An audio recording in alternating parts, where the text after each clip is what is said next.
Welcome, everyone, to the VBC Bible Institute and podcast. Welcome back to our course, Journey Through the Bible, and welcome to kind of a special assignment. And not even really assignment, more like we're going to call this a class research project where I need your help because I saw something in the text and I'm trying to figure it out.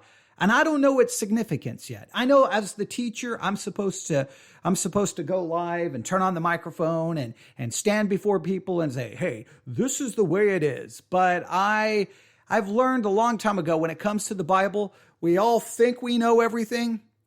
We may all pretend that we have it all figured out.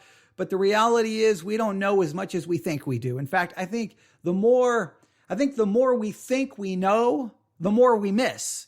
We have to always remain humble. We always have to have the attitude of an explorer, exploring a new land. Even though we think we've been through the Bible countless times and we think we've heard millions of sermons, thousands of sermons, we may think we know it so well. And that attitude of thinking we know it, it keeps us from discovering new things. We always have to have this mindset that it's a new journey. It's a new land.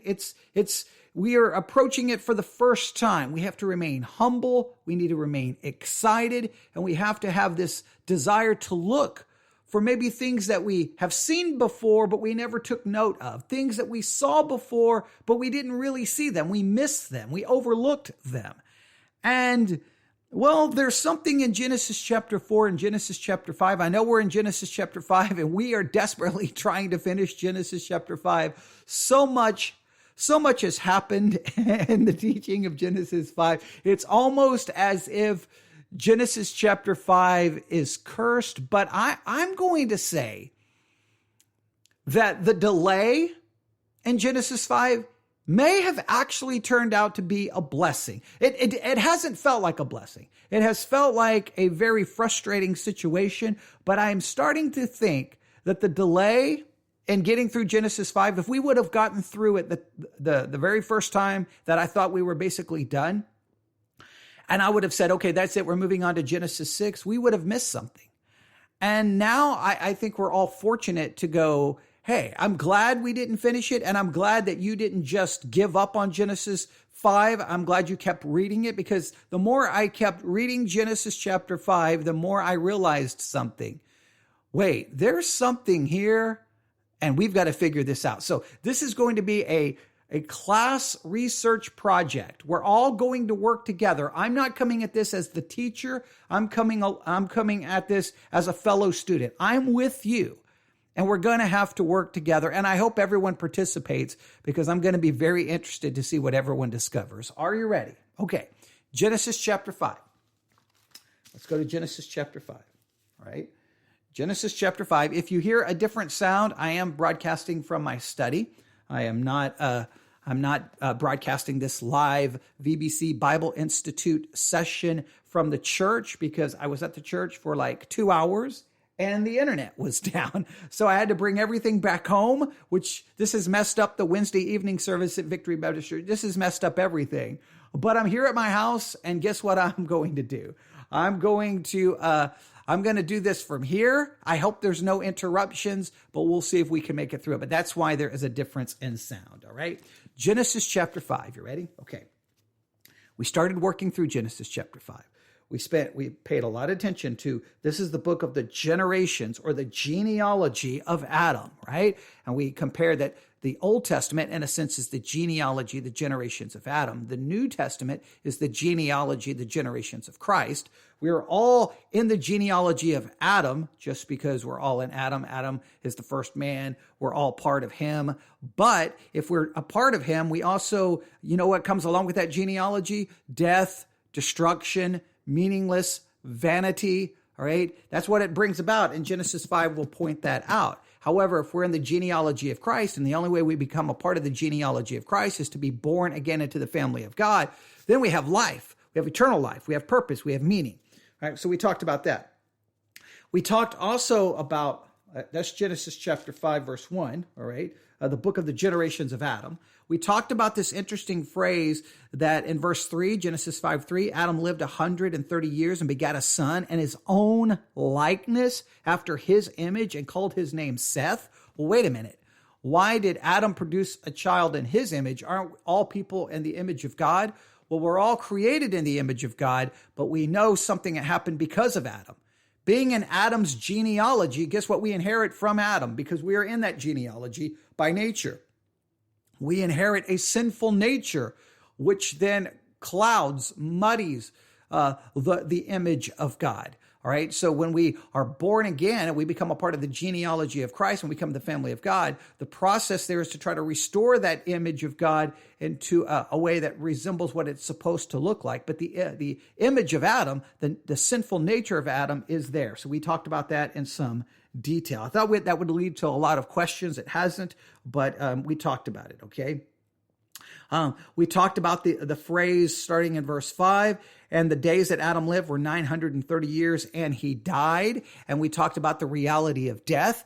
Adam, we're on the genealogy of Adam. And guess what Adam brought with him? Being in the genealogy of Adam, we inherit his guilt. We inherit a sinful nature. And guess what? We are all going to die. We are going to die because we're a part of the genealogy of Adam. Adam brought about sin. With sin came death. And we all die because we've all sinned, and we all sinned in Adam. And so we see the reality of death, and we talked about that. But then something interesting happens, all right? Verse 24, Genesis 5:24. And Enoch walked with God, and he was not, for God took him. And so then we talked about escaping death. We cannot escape death in the genealogy of Adam. We're going to physically die, and then we will experience the second death, eternal death. But in the genealogy of Christ, there is the hope that for God so loved the world that he gave his only begotten son, so that whoever believeth in him shall not perish but have everlasting life. In Christ, we ultimately escape death, and physical death becomes nothing more than a shadow and a door that transports us into heaven, where we experience eternal life, eternal glory with no more pain and no more suffering and no more death. So in Christ, we can escape death. Enoch is a sign of escaping death. And what's the key? He walked with God. Apart from God, we cannot escape death. We will experience physical death and eternal death, right? So we talked about all of that. So I kept reading Genesis chapter 5 over and over and over again. And two names jumped out at me. We just read the first one, right? We go back to verse 19, and Jared lived, he begat Enoch 800 years and begat sons and daughters. And all the days of Jared were 962 years, and he died. And Enoch lived 65 years and begat Methuselah. And Enoch walked with God, and he begat Methuselah 300 years and begat sons and daughters. All the days of Enoch were 300 years and 5 years. And Enoch walked with God, and he was not, for God took him. Okay, Enoch, we know that name. No big deal, but okay, there's the name. And then we come down to verse 28, or actually verse 25, and Methuselah lived 180, Genesis 5:25, and Methuselah lived 180 and 7 years and begat Lamech. Enoch, Lamech. Enoch, Lamech. And I when I read the names, nothing dawned on me the first 50 times, and probably the 51st time, I'm like, wait a minute. Enoch, Lamech. Enoch, Lamech. Those names should have rang a bell big time.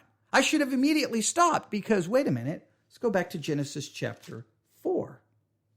Go back to Genesis chapter 4. All right. Go back to Genesis chapter 4, verse 17. And Cain knew his wife, and she conceived and bare Enoch. And he builded a city and called the name of the city after the name of his son, Enoch. All right, so there is an Enoch that came from Cain. All right, and there is an Enoch in Genesis chapter 5.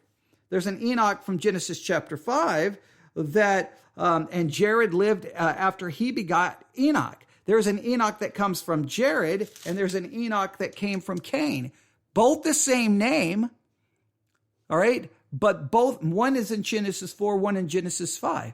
Any significance there? Do we need to try to figure out like what could this be telling us? Is there something significant going on? Oh, also in Genesis chapter 4, we know this. Genesis chapter 4. And if we go to Genesis 4:18, all right. And unto Enoch was born Irad, and Irad begot Mehujael, and Mehujael begat Methusael, and Methusael begat Lamech. And Lamech took unto him 2 wives. The name of the one was Ada, and the name of the other Zillah. Okay, and we have Lamech here. And look at verse 23 of Genesis 5. And Lamech said unto his wives Ada and Zillah, Hear my voice, ye wives of Lamech. Hearken unto my speech. For I have slain a man to my wounding, and a young man to my hurt. If Cain shall be avenged sevenfold, truly Lamech 77-fold. So there's Lamech. So we have Enoch and Lamech in Genesis 4, and then we have Enoch and Lamech in Genesis 5. Basically, we have 4 men with 2 names. We have 2 Enochs, 2 Lamechs. Very different.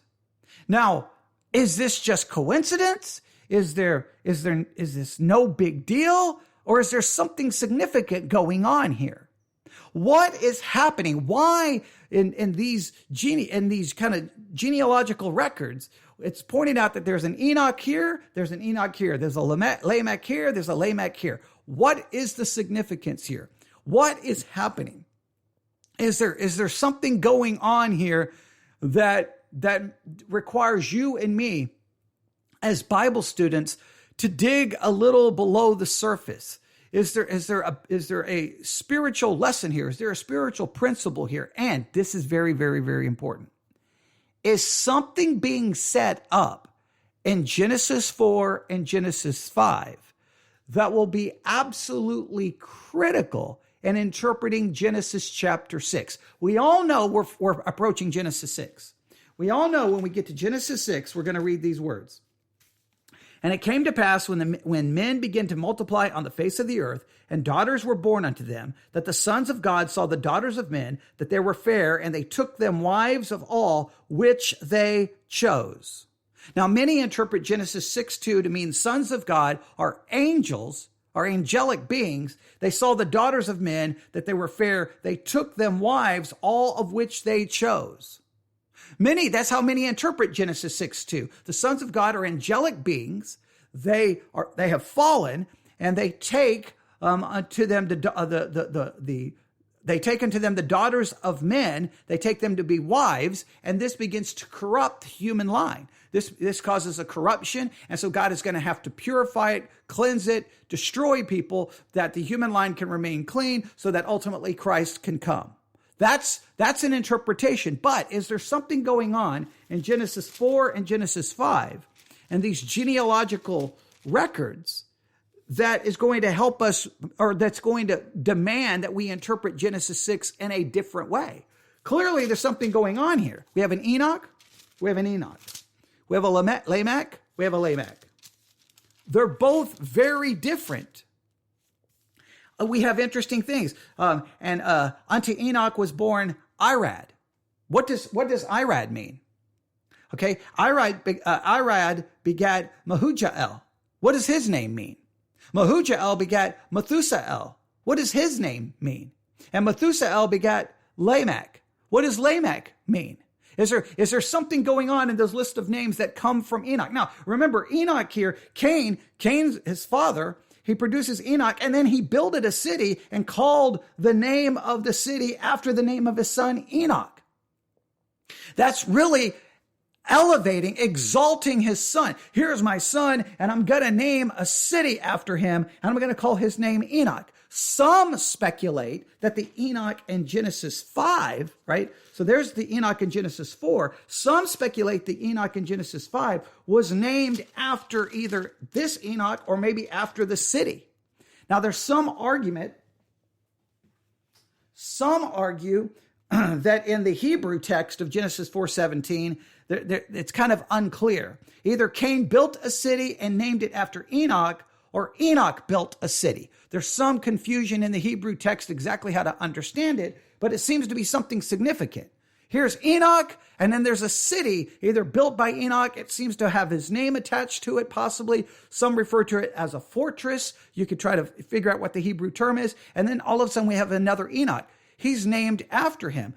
But it's the first Enoch carries the idea of kind of this ungodly line of Cain, demonstrating some of that ungodliness, some of that rebellion, some of that focused on self. And then when we get to Genesis 5, we have an Enoch. Is he different? Is there something different about that Enoch? There's two Lamechs. The Lamechs in Genesis 4 seems to be, hey, he takes two wives. We have polygamy going on. He kills someone. He seems to be arrogant about it, almost bragging about it, almost saying, hey, if God was going to avenge anyone who killed Cain, well, they're going to avenge me even more if someone was to kill me for what I have done. He seems to be arrogant and ungodly. Something seems to significantly be going on. And look at what happens. In Genesis 4, and look what happens here. Look at verse 25. So here's the line of Cain, right? Here's the line of Cain. And then note what happens in Genesis chapter 5, verse 25, Adam knew his wife again, and she bare a son and called his name Seth. For God said, she had appointed me another seed instead of Abel, whom Cain slew. And to Seth, to him also there was born a son and called his name Enos. And then began men to call upon the name of the Lord. Men begin to call the name of the Lord, begin to call on the name of the Lord from the line of Seth, not the line of Cain, where you've got Enoch, you've got Lamech. Then in chapter 5, we have the book of the generations of Adam and the days of God created man. Male and female created he them. Adam in the day when they were created. Then Adam lived, and then we have this genealogy with Adam starts with Seth. All right? And his own likeness, Seth. And then Adam had begotten Seth, begot sons. Adam lived. Seth lived 105 years and begat Enos. Hang on. Make sure I see something here.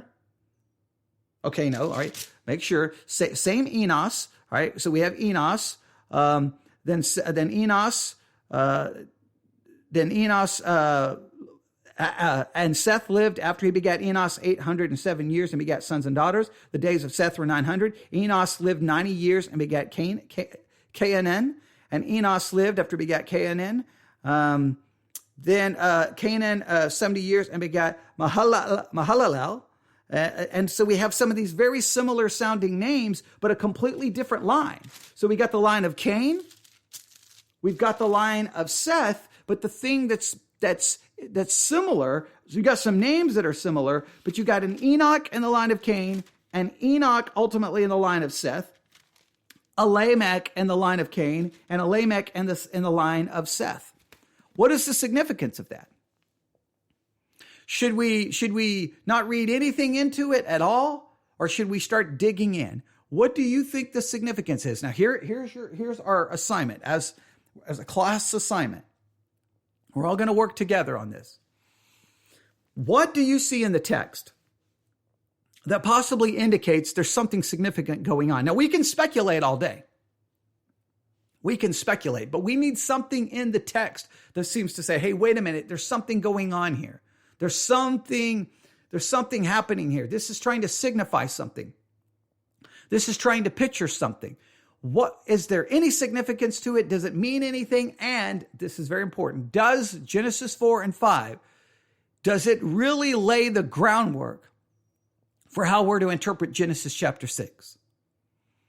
Does it really lay the groundwork that really restricts the interpretive options we have for Genesis chapter 6? Clearly, Genesis 4 and 5 is a contrast between two genealogies. Here's the genealogy of Cain. Here's the genealogy of Seth.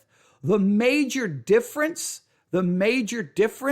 between, or one of the major points of contrast, that's the way to put it, is you've got these four men with two names, two Enochs, two Lamechs, four men, two names. Clearly, Lamech in Genesis 4 of the line of Cain is clearly spoken of as very different than the Lamech in Genesis chapter 5. Is that enough to go, something's going on here, something's going on here? That is something for you to think about, something for you to begin to work on. So we've got two genealogies, one in Genesis 4, one in Genesis 5. One is the genealogy in the line of Cain. The other one is Adam, but it's Adam going through Seth. So it's the genealogy of Adam through Seth. The rest of it is not listed there. So clearly these genealogies they already give you an indication this is not supposed to be 100% complete. Now, this is also something, is there something, well, we could talk about how, the number of people listed, is there any significance there? I mean, we could go really into this, but I want you to see what you can find. Clearly, two genealogies. Clearly, there's a major contrast between the first Enoch and the second Enoch, between the first Lamech and the second Lamech. That, to me, screams something's going on here, right? I don't know if there's more there. Look at the meaning of the names surrounding Enoch and Lamech. Look at the names. Is there something there? In fact, if you look here in Genesis 5, the Lamech in Genesis 5, look what happens. Lamech lived 108 and 2 years and begat a son, and he called his name Noah. Look what Noah's name means. Is there a significance there? Well, there's something going on here. We don't want to go too far, but we can't just overlook this. And I felt that I don't know why I hadn't mentioned it, but once I kept reading Genesis chapter 5, all of a sudden it was like, man, this Enoch is so different, and this Lamech seems so different. I'm like, wait a minute, their names were mentioned in Genesis 4. Obviously, it's not the same Enoch. Obviously, it's not the same Lamech. It comes from a completely different line. One's from Cain. One's ultimately from Seth. Okay, there's got to be a reason this is listed this way. I think this genealogy is here not so that we can add up numbers and try to figure out the age of the earth or when creation was. I don't think that's the purpose. There's something spiritual going on here. And that's what we need to work on. So dig in, look everything up that you think of, formulate a way you want to articulate it in some kind of an outline form. This is all yours. This is your project. You got two genealogies.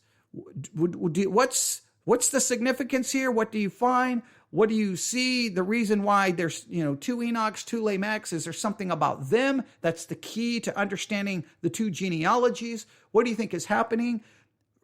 When it's speculation, in your notes, put in parentheses, speculation. When you can be dogmatic about something that's a fact, put in parentheses next to that point, factual, and then state the source where you got the facts. Speculation is okay. Just make sure you remember it's speculation. What's dogmatic and factual, then okay. Look up Bible dictionaries.